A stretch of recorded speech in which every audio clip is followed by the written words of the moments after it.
नमस्कार। आज इस विषय को लेते हैं जिसमें अधिकतर अधिवक्ता और न्यायिक पदाधिकारियों में थोड़ा कन्फ्यूजन तो है। चलिए बताते हैं, चर्चा करते हैं इस पर कि एक पीड़ित व्यक्ति को मुकदमा लाने का दो ऑप्शन कानून में है। पहला ऑप्शन है कि वो थाना चले जाए और थाना में एक रिपोर्ट लिखवाए और फिर वो रिपोर्ट उसको पढ़कर सुना दिया जाए और वो उस पर अपना हस्ताक्षर कर दे और थाने में एफआईआर दर्ज होकर उस पर फिर मजिस्ट्रेट के यहाँ जाए और अनुसंधान हो। दूसरा है कि वो पीड़ित व्यक्ति सीधा न्यायालय में आ जाए और न्यायालय में नालसी दायर करे। नालसी दायर करने पर उसी को कहेंगे ओरिजिनल कंप्लेंट।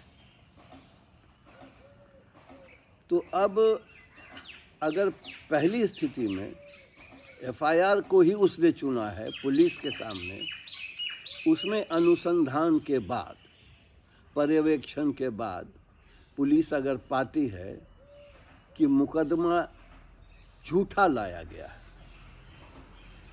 तो फिर पुलिस दंड प्रक्रिया संहिता की 173 में जो पेपर्स भेजेगी मजिस्ट्रेट के पास, एफएफ फाइनल फॉर्म, उसमें लिखेगी कि ये मुकदमा अनुसंधान और पर्यवेक्षण के बाद झूठा पाया गया है गवाहों के बयान के आधार पर, और अपना फाइनल फॉर्म सबमिट कर देगी। उसमें यह भी आग्रह कर सकती है कि मुद्दई के खिलाफ 188/211 का मुकदमा चलाया जाए, क्योंकि वो झूठा मुकदमा चला करके पुलिस का और न्यायालय का समय जबरन खराब किया है। अब अगर ये स्थिति आ जाए तो क्या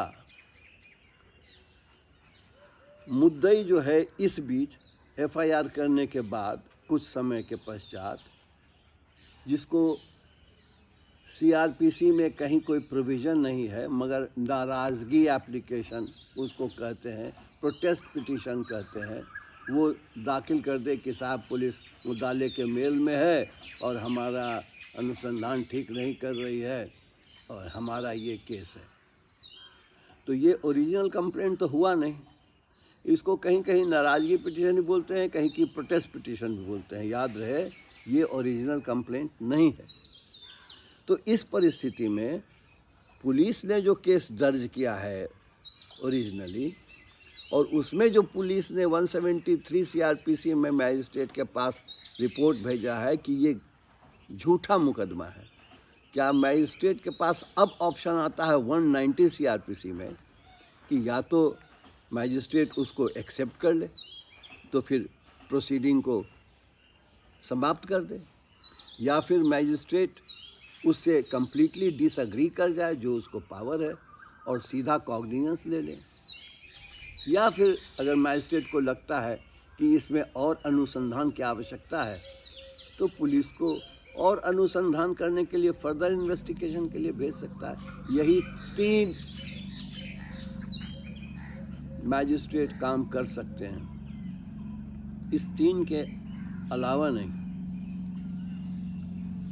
मगर अब स्थिति ये है कि एक नाराज़गी पिटीशन, जिसे प्रोटेस्ट पिटीशन कहते हैं, वो फाइल पर लंबित है। अब देखना है कि मजिस्ट्रेट के यहाँ जब फॉल्स केस कह के आ गया एफएफ, और मजिस्ट्रेट एफएफ को एक्सेप्ट भी कर लेते हैं, यानी अपने 3 ऑप्शन में एक ऑप्शन अडॉप्ट कर लेते हैं, और फिर पुनः उसी ऑर्डर में सेम फैक्ट्स पर क्या वो 192 में कॉग्निजेंस लेने के बाद प्रोटेस्ट पिटीशन के बेस पर फर्दर इंक्वायरी के लिए भेज सकते हैं।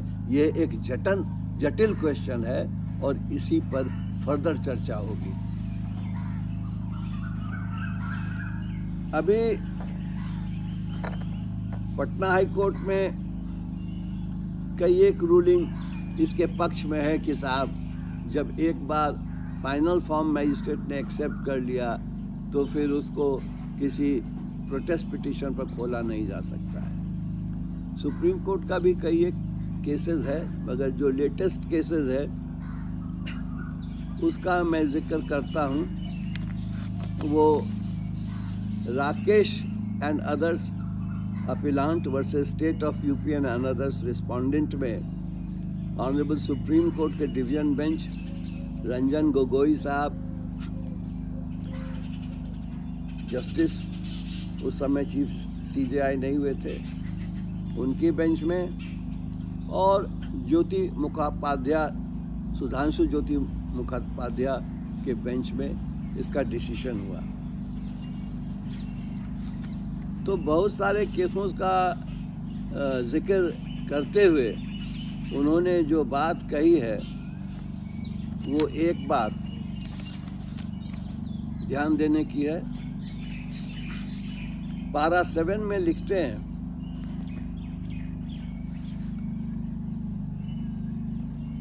if we are to go back to trace the genesis of the views expressed by this court in Gopal Vijay Verma Supra, notice must be had to the decision of this court in H.S. Bains versus State of Union Territory, Chandigarh, wherein it was held that after receipt of the police report under section 173, the magistrate has 3 options.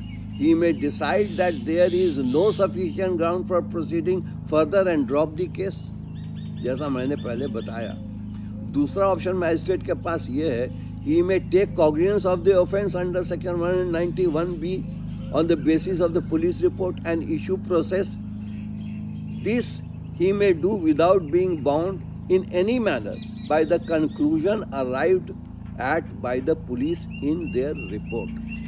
Police के report को उनको मानने की कोई बाध्यता नहीं है, वो अपना जुडिशल माइंड अप्लाई कर सकते हैं। इन्वेस्टिगेशन जो डायरी है पुलिस की, उसको जो गवाहों का बयान है उसको देख के, सुन के, समझ के अपना ले सकते हैं और पुलिस के नतीजे से डिफर कर सकते हैं। तीसरा ऑप्शन उनके पास है, मैजिस्ट्रेट के पास, he may take cognizance of the offence under section 191A on the basis of the original complaint and proceed to examine upon oath the complainant and his witnesses under section 200 if he adopts the third alternative. यहीं पर crux of the matter है।